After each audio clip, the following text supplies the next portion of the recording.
상처가 아직 남아있는데 어떻게 과거에 연연하지 않을 수 있을까요?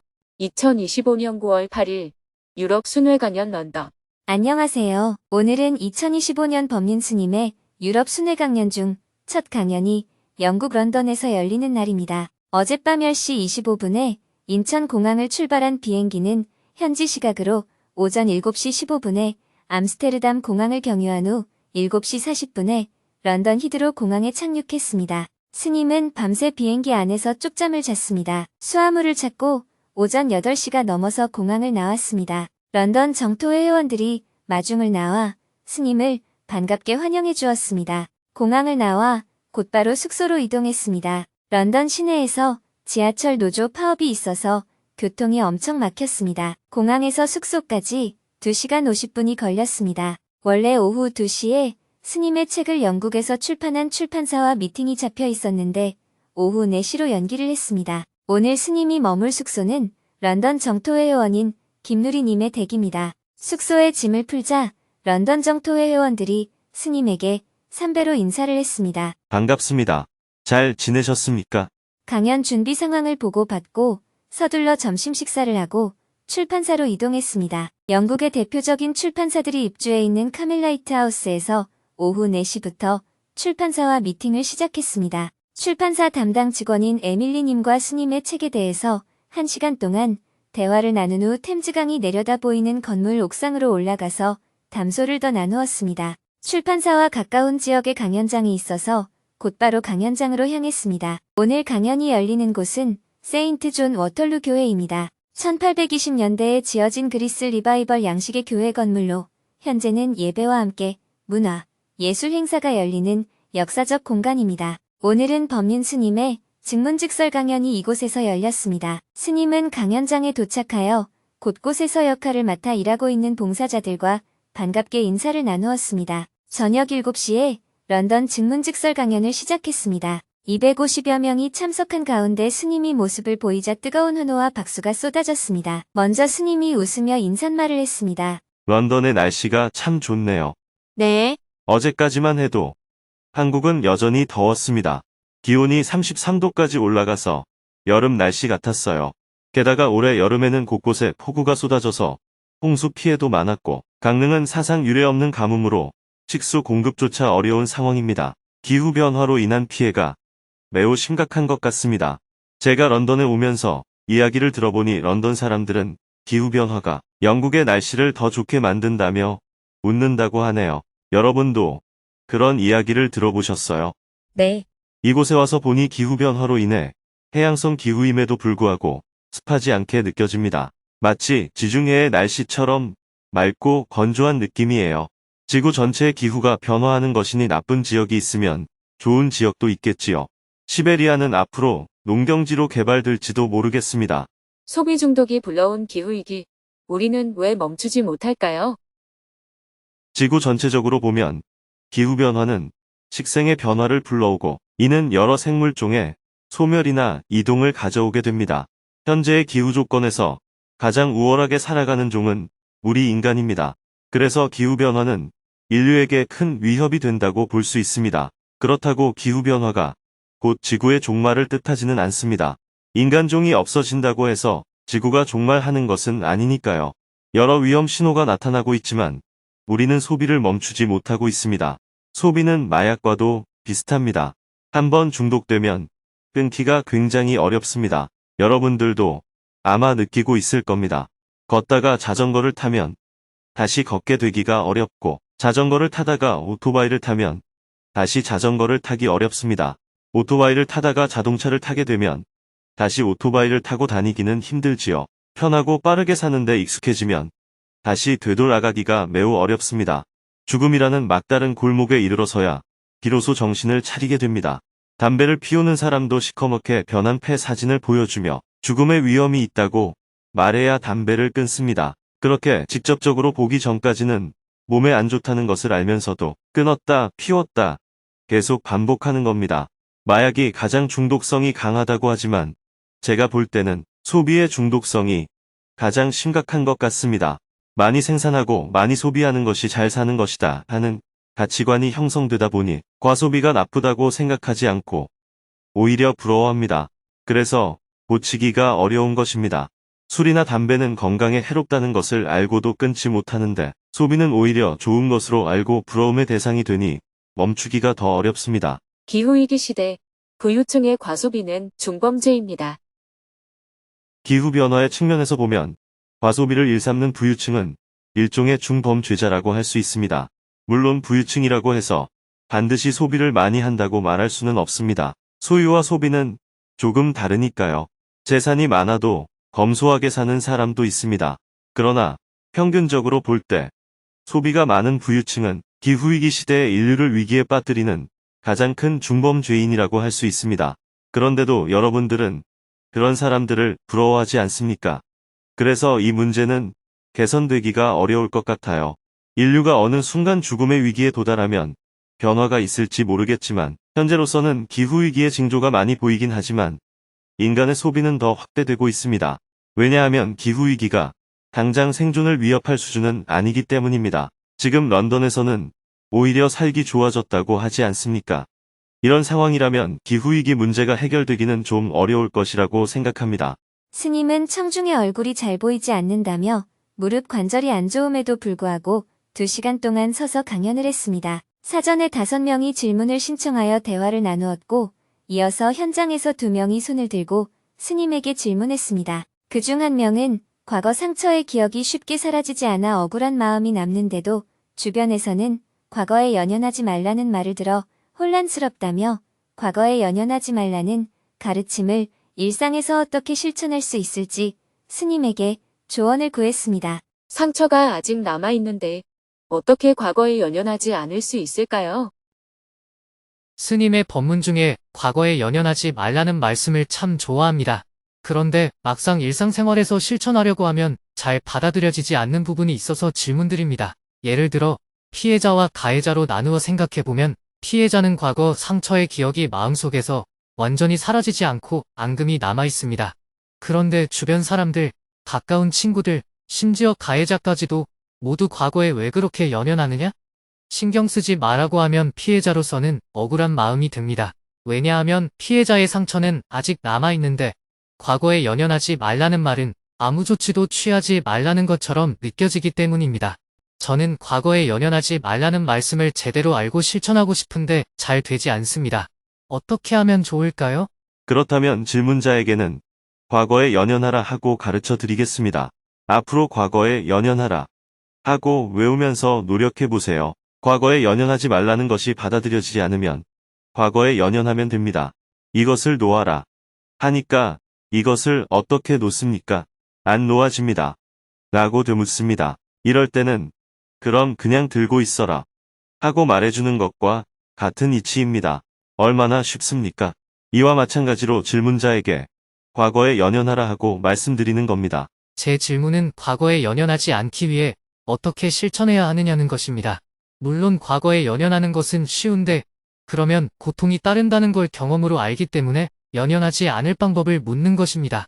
질문자는 과거에 연연하지 않으려니 고통이 따른다고 했잖아요. 이러나 저러나 고통이 따르는 것은 둘 다 마찬가지니까 과거에 연연해 보세요. 너무 어렵습니다. 생각이 너무 많은 것 같네요. 예를 들어 어떤 사람이 나를 납치해서 성매매나 강제 노역 같은 일을 시키려 했다고 합시다. 내가 거부하자 강제로 마약을 주사하는 거예요. 처음에는 맞지 않으려고 했지만 반복적으로 주사를 맞다 보니 결국 중독이 되었어요. 나중에는 스스로 마약을 달라고 하게 되었습니다. 마약을 주면 시키는 대로 다 하겠다고 하게 된 거죠. 그러다 경찰에 발견되어 감금해서 풀려납니다. 풀려났으니 모든 게 원상복구가 될까요? 아니에요. 몸속에 남은 마약에 대한 의존성은 사라지지 않습니다. 결국 나는 다시 몰래 마약을 구하다가 단속에 걸립니다. 이때 나는 이전에 납치되어 강제로 마약 주사를 맞았으니 내 책임이 아니다라고 주장할 수 있을까요? 원인이 어떻든 지금은 내가 마약에 중독된 것이 문제인가요? 아니면 나를 납치해서 마약을 투약한 사람이 문제인가요? 저라면 처음에 마약을 투약하게 된 게 제 의지가 아니었다는 걸 항변하겠습니다. 내가 원해서 마약을 한 게 아니라 다른 사람이 강제로 주사를 놓은 것이니 나는 마약 사범이 아니라는 주장을 법률이 인정해 줄까요? 그래서 너무 억울할 것 같습니다. 당연히 억울하겠지요. 그러나 법적으로 이 사람은 마약 사범입니까? 마약 사범이 아닙니까? 법적으로 마약 사범으로 판결이 난다면 어쩔 수가 없겠지만 나의 상황을 항변해서 최대한 정상 참작이 되도록 노력할 것 같습니다. 다시 한번 묻겠습니다. 그 사람이 마약 중독자인가요? 주사를 놓은 사람이 마약 중독자인가요? 그 사람이 마약 중독자입니다. 그럼 이것을 극복하려면 자기가 극복해야 하나요? 남이 극복해 주어야 되나요? 본인이 극복해야 됩니다. 그런데 계속 과거에 다른 사람이 나에게 마약 주사를 놓아서 생긴 문제라고 원망한다면 자기가 마약 중독을 극복하는데 도움이 됩니까? 안 됩니까? 억울해하기만 하고 치료에 소홀하다면 도움이 안 될 것 같습니다. 그렇습니다. 원인이 어디서 시작되었든 현재 마약에 중독되어 있는 사람은 나 자신입니다. 그러므로 이건 내 문제라는 거예요. 내가 극복해야 됩니다. 과거에 내가 누구 때문에 마약 중독이 시작됐다는 얘기를 만번 해봐야 지금 내가 마약 중독을 치료하는데 아무런 도움이 안 됩니다. 어떻게 시작되었든 누구 때문에 시작이 되었든 지금 이것은 내 문제다. 내 문제는 내가 극복해야 한다. 이렇게 생각해야 치료에 조금이라도 도움이 됩니다. 또 다른 예를 들어보겠습니다. 10년 전에 성추행을 당해서 마음에 상처가 남아 있다고 합시다. 그래서 지금도 남자가 다가오면 온몸이 부들부들 떨리고 남자친구가 어깨에 손만 올려도 깜짝 놀라며 인간관계에 불편함을 느낀다면 지금 나를 괴롭히는 건 과거의 가해자일까요? 지금의 나 자신일까요? 스스로 자기 생각에 갇혀 있는 것 같습니다. 중요한 것은 그 일이 어떻게 시작되었든 지금 현재 상황에서는 내 문제라는 것입니다. 과거의 경험이 현재와 미래의 내 삶에 악영향을 준다면 그 과거에 얽매이지 말아야 합니다. 과거에 매여서 지금 현재의 내 삶과 미래를 해치기 때문입니다. 그 과거의 일이 특정 공간과 관련이 있다면 그 공간을 벗어나는 것이 현명한 선택일까요? 아니면 어디에 있든 내 정신력을 길러야 할까요? 만약 그 공간에서 지금도 가해가 이어지고 있다면 당연히 해결해야 합니다. 그러나 가해자가 감옥에 갔거나 이미 죽어버렸다면 나의 치유에 영향을 줄 수 없습니다. 가해자에게 책임을 묻는 것과 나의 치유는 별개입니다. 10년 전에 나를 성폭행한 사람을 잡아서 처벌하고 감옥에 가두어 책임을 묻는 것은 사회 정의를 위해 필요한 일입니다. 그러나 그렇게 한다고 해서 내가 치유되는 것은 아닙니다. 결국 나를 가장 소중하게 여기라는 말씀으로 이해하면 될까요? 과거가 현재와 미래의 장애가 된다면 그 과거를 버려야 한다는 말입니다. 과거의 기억을 떠올려도 울분이 올라오는 게 아니라 단지 그런 일이 있었다는 정도로 담담해질 만큼 치유가 되면 그 경험은 오히려 도움이 될 수 있습니다. 오히려 과거가 현재와 미래의 삶에 도움이 되는 작용을 하는 겁니다. 다른 사람이 성폭행을 당했다고 할 때 그를 더 깊이 이해하고 공감할 수 있고 내가 극복한 경험을 들려줌으로써 그 사람에게 희망을 줄 수도 있어요. 경험을 한 그 순간은 불행이지만 그것을 극복하면 나에게 유익한 일이 될 수 있습니다. 어떤 정도가 되면 극복했다고 할 수 있을까요? 그 경험이 나의 현재와 미래에 아무런 장애가 되지 않을 때 극복했다고 할 수 있습니다. 네, 알겠습니다. 과거에 연연하지 말라는 것은 과거를 무시하거나 이야기하지 말라는 뜻이 아닙니다. 만약 내가 성추행을 당하고 집에서 밤새 울고 있으면 누구에게 도움이 되겠습니까? 내 아까운 시간만 허비되고 베개가 젖어서 빨랫거리만 늘어요. 창피해서 고발도 못하면 사회 정의를 위해서도 도움이 안 됩니다. 고발은 복수를 하기 위해서가 아니라 재발을 방지하기 위해 사회 정의를 세우기 위해 해야 하는 것입니다. 복수는 실제로 나에게 아무 도움이 안 됩니다. 예를 들어 성추행범이 10년형을 받았다면 나의 피해가 그만큼 크다는 건데 그걸로는 상처가 극복될 수 없어요. 나는 성추행을 하나의 사건 사고로 받아들여서 극복하고 이러한 피해가 타인에게 발생하지 않도록 사회 정의를 위해 가해자를 고발하고 응징한다는 관점을 가져야 합니다. 그러나 수행적 관점에서는 지나간 과거에 연연하지 말아야 합니다. 만약에 여러분들이 어릴 때 부모님이 때리고 욕해서 마음에 큰 상처를 받았다고 합시다. 그로 인해 부모를 미워하며 살면 그것은 나를 불행하게 만듭니다. 어린아이가 상처를 받은 일 자체를 잊으라는 것이 아닙니다. 그 상처가 현재와 미래의 나를 불행하게 만든다면 이것은 내가 극복해야 한다는 겁니다. 엄마가 그때 너를 때려서 미안하다 하고 사과한다 해서 상처가 치유되는 게 아닙니다. 아마 엄마는 그때 자기가 자식에게 상처를 주었다는 걸 모를 거예요. 다 너 잘 되라고 했지. 잘못되라고 했나 이렇게 말할 겁니다. 엄마의 사과를 통해 치유를 받는 것은 수행이 아닙니다. 어릴 적 엄마로부터 받은 상처에 대해 엄마도 인생이 얼마나 고달프고 힘들었으면 자기 자식을 그렇게 때리고 욕을 했겠나. 그때 엄마의 정신 상태를 생각해보면 그럴 수가 있었다 하고 이해하게 될 때 치유가 되는 것입니다. 이렇게 자기 상처를 자기가 치유해야 합니다. 다른 누구도 치유해줄 수 없어요. 스님 말씀을 명심하겠습니다. 감사합니다. 예수님께서 원수를 사랑하라고 말씀하신 것도 이와 일맥상통합니다. 원수를 미워하는 것은 세상 사람 누구나 다 하는 일이에요. 그렇게 해서는 원한의 굴레에서 벗어날 수 없습니다. 적어도 하느님을 믿는 사람이라면 그런 굴레에서 벗어나는 길을 가야 하지 않겠습니까? 원수를 사랑하라는 것은 원수를 좋아하라는 게 아니라 원망과 미움에서 벗어나라는 말입니다. 계속해서 질문들이 이어졌습니다. 어릴 때부터 독립적으로 살아온 게 익숙했고 영국으로 와서 국제결혼을 했습니다. 그런데 시어머니와 갈등이 생기고 나니 남편과도 불편해집니다. 어떻게 풀어야 할까요? 영국에 온 지 3년쯤 되었고 취업도 했지만 아직 언어의 장벽을 느낍니다. 그렇다고 한국으로 돌아가 잘할 자신감도 없어 불안합니다. 36개 주랭랑을 가기 전에 충분히 다 해봤다는 것을 어떻게 알 수 있나요? 실패하는 것과 포기하는 것의 차이가 무엇인가요? 내가 우울증을 겪고 나니 그 영향으로 딸도 우울증을 겪었습니다.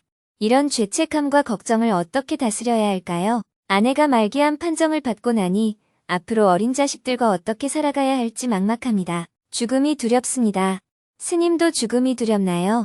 죽음의 두려움을 어떻게 극복할 수 있을까요? 대화를 마치고 스님이 강연을 마무리하는 말씀을 해주었습니다. 신체가 병들었을 때 치료하면 낫듯이 우리의 마음도 괴로울 때 조금만 돌보면 누구나 괴롭지 않게 살아갈 수 있습니다. 그래서 증문즉서를 듣는 것도 필요하지만 행복학교에서 조금 더 나를 행복하게 하는 방법을 배워본다든지 아니면 정토불교대학에서 마음작용의 기본 원리와 사유체계의 형성 원리에 대해 공부해 본다든지 하는 것도 큰 도움이 됩니다. 이런 마음 공부를 통해서 종교가 무엇이든 어디에 살든 관계없이 여러분들 모두 행복하게 살아가시기 바랍니다. 강연을 마치고 무대에서 책 사인회가 이어졌습니다. 사람들은 소중한 보물이라도 되는 듯 책을 가슴에 품고 줄지어 섰습니다. 스님도 사람들의 눈을 맞추고 사람들도 스님의 눈을 맞추며 한마디씩 건넸습니다. 강연장 뒤편에서 사람들이 계속 책을 사서 줄을 섰습니다. 사인회는 끝날 듯 끝나지 않았습니다. 모든 참석자들이 강연장을 빠져나간 후 강연을 준비해준 봉사자들과 기념사진을 함께 찍었습니다. 스님은 봉사자들과 인사를 나눈 후 강연장을 나왔고 봉사자들은 묘덕 법사님과 함께 마음 나누기 시간을 가졌습니다. 강연장을 밤 10시까지만 사용할 수 있고 준비했던 의자 250개 중 150개도 모두 정리해야 했습니다. 단 10분이라는 짧은 시간 동안 봉사자들이 돌아가며 느낀 점을 간단히 나누었습니다. 온라인으로만 뵙다가 이렇게 직접 뵙게 되니 보름달을 만난 듯 받고 따뜻한 기운을 마음에 안고 돌아갑니다.